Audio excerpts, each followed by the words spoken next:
Alright guys, TacticalRab back again today. Hope you're all doing well and enjoying your day so far. And the New York Subline has come out and pretty much confirmed the entirety of their roster for 2022, but also some very interesting words from Vivid, implying that the OpTic Envy merger may well have now gone through. OpTic Dallas confirmation could be coming very soon indeed. Very much intrigued to your thoughts in the comment section below. Like if you guys enjoyed the video, subscribe if you are new as always, I would greatly appreciate it. Really up to the channel, thank you very much indeed for doing that. First of all, this from the Mutineers, fear this ratio, hashtag fear the deep. So Seattle Kraken, new kind of NHL team, came on the scene and they tried to take this hashtag fear the deep type stuff away. And Mutineers aren't particularly happy about it. Fear this ratio, they say, did they complete it? Okay, 3,500 likes. And Kraken guards 531, baby. So yeah, Call of Duty community once again remains undefeated and way too strong. This also from the flank. Of course, every single tweet I see like this just makes me more and more convinced Zuma's not going to OpTic. We don't really know where he's going to go. I think right now I would say FaZe and then 100 Thieves most likely. But every single time he turns on the stream, there seems to be some clips that come out that indicate could be one way or another, but I'm not really sure what's going to be happening. I think some people will be very intrigued to see what does happen though, because some people might not be too happy if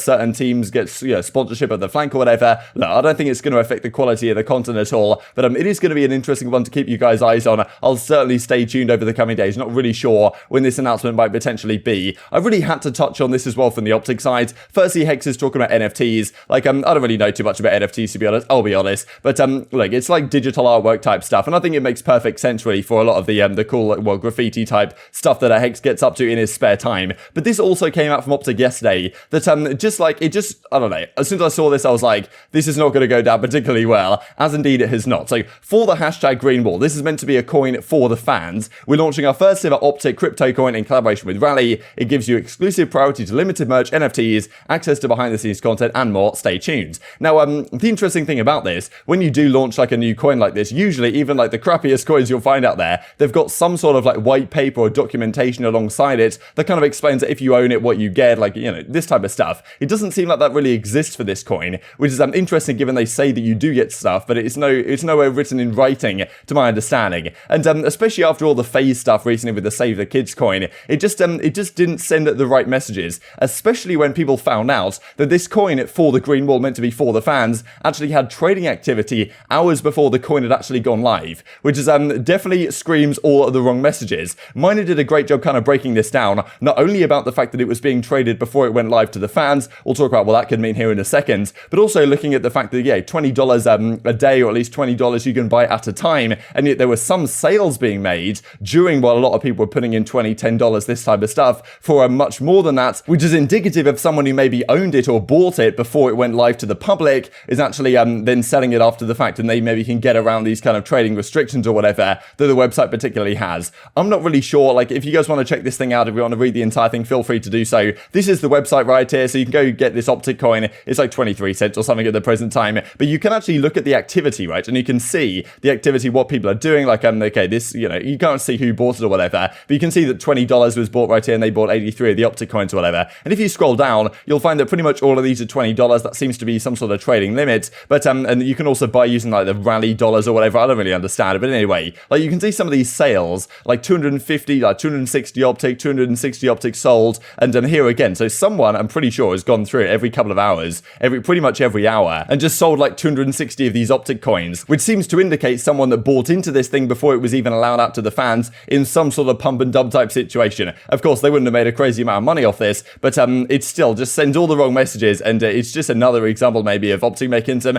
let's just say, questionable business decisions the last couple of years. So my advice would be to avoid it, but I'm not incredibly knowledgeable on this stuff. That's just my understanding from what I've read about and what I've seen on their website the last 24 hours or so. Let's talk about something a little bit more positive then. Subline is actually making some confirmations. It wouldn't be right to keep a father from his son. Welcome back, Hydra. The announcement videos they did here are really good. I really enjoy them. Like getting Clayster, just doing some good content and stuff like this, right? And I'm sure they're going to keep it up into the new season. Hopefully they're all there in the same location. You can get some more IRL content that we've started to see from the likes of Los Angeles Guerrillas. I'm sure LA Thieves are going to try to do the same thing, given we now know they're going to move to Los Angeles compound all the way out in LA and do some great content over there. And even hinting at the end of this video about the Neptune confirmation, which was just to come. So Hydra getting ready to go. Definitely looking particularly handsome in this image. But yeah, Hydra, Clayster, of course, that was pretty much expected they would come back. The duo ship they had last season, one of the most entertaining duos really to watch after Hydra kind of came under the wing of Clayster. But then we also get this confirmation that comes out from the subliners as well. This video was also beautifully done. And I mean, like the gameplay in the background, the kind of commentary in the background, but also the visuals, just phenomenal. By land or sea, victory will be ours. Please welcome Neptune, our newest addition to the 2022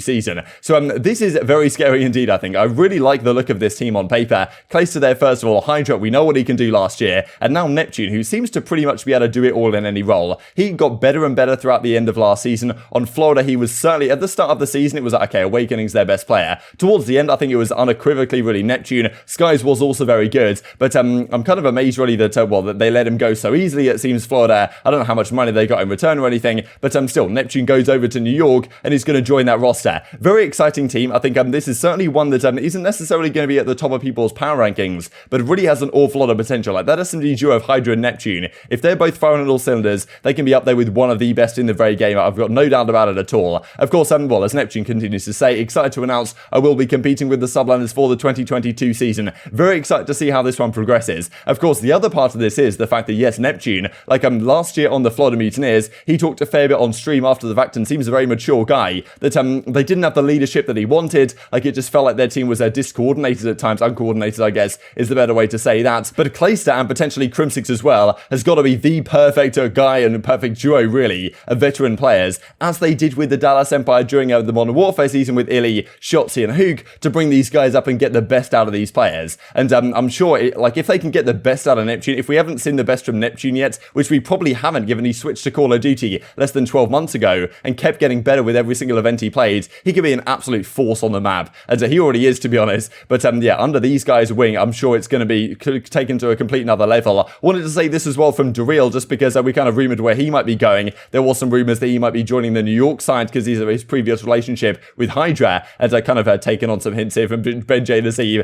on what the easiest way to place his heart is. So yeah, definitely implying that Drazah may be joining the Subliners. And then this also from Crone, just to finish things off, yet to be announced Crimsix. We'll talk about this team in more detail when Crimsix is announced, maybe sometime later today, but I'll leave it there for now. Wanted to mention this from Vivid as well. This I think is particularly interesting and potentially quite telling about this OpTic Envy merger that we believe is going on behind the scenes right now. There's a lot of websites that kind of do the kind of trademark type stuff. We looked at it a while ago. One of them suggested that I'm pretty sure it was the 29th of September or something, the official acquisition maybe was made. Now anyway, Vivid, we know that he was a restricted free agent from the 28th of August on the Dallas Empire. Thanks for bringing me on in the second half of the year. Looking forward to the future. Now that's kind of interesting that now he's an unrestricted free agent and that kind of contract that he was on has effectively been voided, and now he can go wherever he wants for any amount of money, well, for free effectively on a free transfer. So does this potentially mean that the OpTic Envy type collaboration has gone through, they've done the merger, and now the relationship they had with Vivid, that kind of contract is now voided because maybe I don't know, maybe the contract was with the Dallas Empire or something, and now the Dallas Empire doesn't exist anymore and it's OpTic Dallas, then that contract kind of ceases to exist. Tough to say. Also, I do wonder if maybe that was the case with, let's say Crimsix got bought out from the Dallas Empire as well. Has he been bought out by New York, or if they decided to do a similar thing and just kind of wait until the merger goes through, then the contract is voided? I don't know. Maybe I'm speaking complete rubbish. I'm not a lawyer. But Vivid comes out and says, if any CDL teams are looking for a player for this season, definitely look at me, especially because I'm now unrestricted and you can pick me up completely for free. Of course, it's kind of interesting, right? Because we did believe that Vivid was going to be going over to the Washington DC squad, as Gus says that the flank did DC. Did that actually fall through? And as you can see here from Crone a few days ago, Washington and Paris haven't signed anyone yet, technically. This, of course, on the 15th of October, almost a week, well, it is a week ago as of today. But Washington are considering Methods, Vivid, maybe Paulex and others. So it seemed like Methods and Vivid was going to be a duo. Just kind of interesting what Vivid says right here. If any CDL teams are interested, bang my line. Whereas maybe he actually is getting involved with some of these teams already, especially because you get this reply from Methods, right? Hey, good luck, man, who potentially could be joining, of course, the Washington DC, Washington Demon Cats, whatever that's the name, for the upcoming season. There's certainly something to keep your eyes on as we move forward. Wanted to talk about this as well. So as Jack Felling points out, Call of Duty League pros and challenger players, check your accounts for a special calling card. This I thought was really, really cool to see. Finally, something like this in the game is great to hear, to be honest.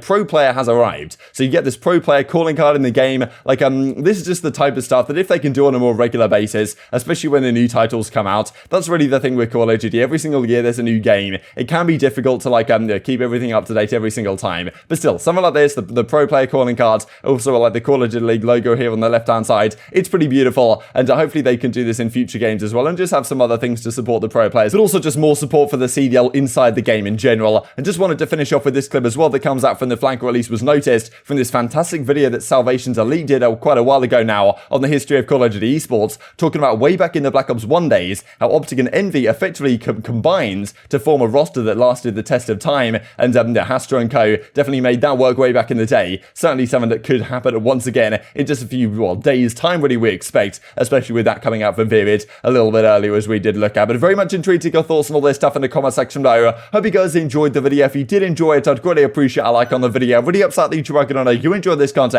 Other people like you may enjoy this content as well, and I've grown the competitive Call of Duty community. Thank you for watching as always. Take care, and I will see you next time. Black Ops 1 opened the door for many aspiring pros, while the competitive scene continued to grow as many European players got their start during this time, including Tommy, Madcat, Josh, and Gotaga, to name a few.